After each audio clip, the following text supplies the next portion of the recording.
Mark down this date, everybody, because this could be the start of something amazing. It is Monday, April 6th. We are in the nation's capital. We are counting down the minutes to the New York Mets 2015 season opener against the Washington Nationals. And we've got it all for you right here on WOR. Welcome to Nationals Park in Washington, D.C., and welcome to the Nissan Mets Extra pregame show on WOR.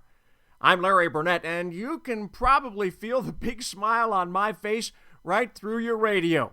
Hey, this Jersey boy is back home where he belongs, back with the amazing Mets. That's the team I grew up with, and I am absolutely thrilled to get to talk Mets baseball with you before and after every game all season long here in 2015.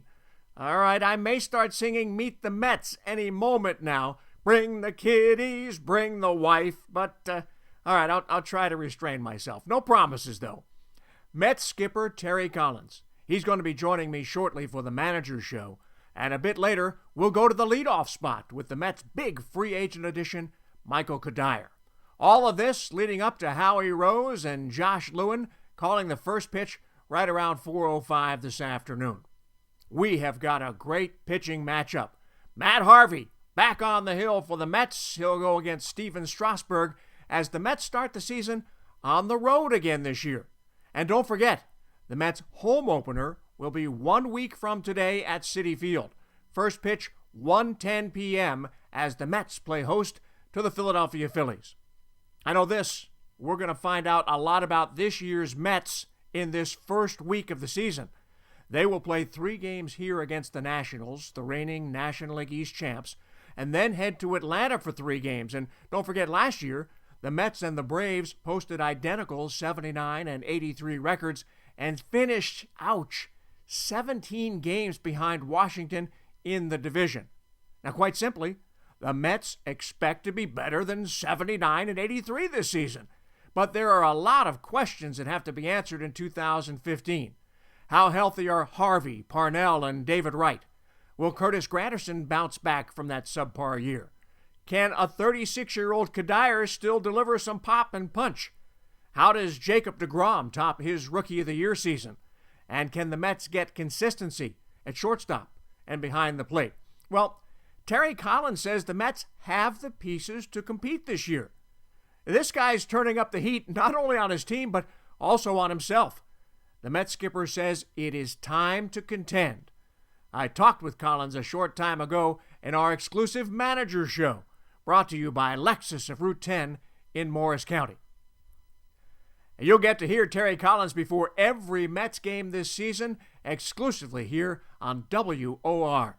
Hey, we've got Michael Cuddyer coming up in our leadoff spot after a timeout, and we'll tee up today's season opener between the Mets and the Nats when the Nissan Mets Extra pregame show continues on the WOR Mets radio network.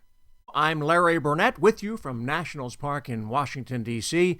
The Mets, well, they're getting ready to open their 2015 season against the Nationals.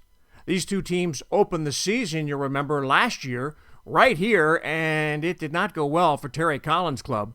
Washington won the opener 9-7 in extra innings, and they swept that 3-game series. In fact, the Nationals really had the Mets' number most of last season. The Nats went 15-4 against the Mets, and Washington's style, well, it's pretty basic. They've got great pitching. The Nats led the majors in ERA last season, as well as fewest homers allowed and fewest walks given up. Now, the Mets, on the other hand, finished last season number 28 in Major League Baseball in batting average, number 20 in home runs, and number 17 in RBIs. So there were some pretty good reasons why Sandy Alderson went looking for a stick in the offseason. That's why they signed free agent outfielder Michael Cuddyer away from Colorado. Now, this guy's 36 years old. He led the National League in batting in 2013 with a .331 average, and way back in 2009, he clubbed a career-high 32 home runs for the Minnesota Twins. Last year, though, Cuddyer had a variety of injuries, and he only played in 49 games for the Rockies. He did bat .332, had 10 homers and 31 RBI. Now, Cuddyer turned down a 1-year, $15 million qualifying offer from Colorado and instead he took a 2-year deal from the Mets for a total of right around $21 million. I talked with Michael about his move to the Mets in our leadoff spot, brought to you by RE/MAX. I think Kadire is a solid pickup. He may not be spectacular anymore, but solid, and he can also back up Duda at first base. Don't forget, the Mets also signed veteran outfielder John Mayberry Jr. to a 1-year deal during the offseason. But I know a lot of Mets fans were expecting Sandy Alderson to make more moves, make a big splash, and maybe use some of the team's pitching depth to upgrade at the shortstop position. But, you don't make deals just to make deals. And you don't make trades unless you can definitely improve your squad. And right now, Mets management feels they've got a better team starting this season than they had last season. How much better?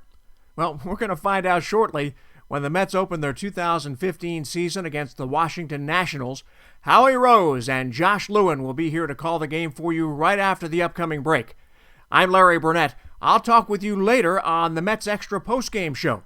Enjoy the game, and thanks for tuning in to the Nissan Mets Extra pregame show on the WOR Mets Radio Network.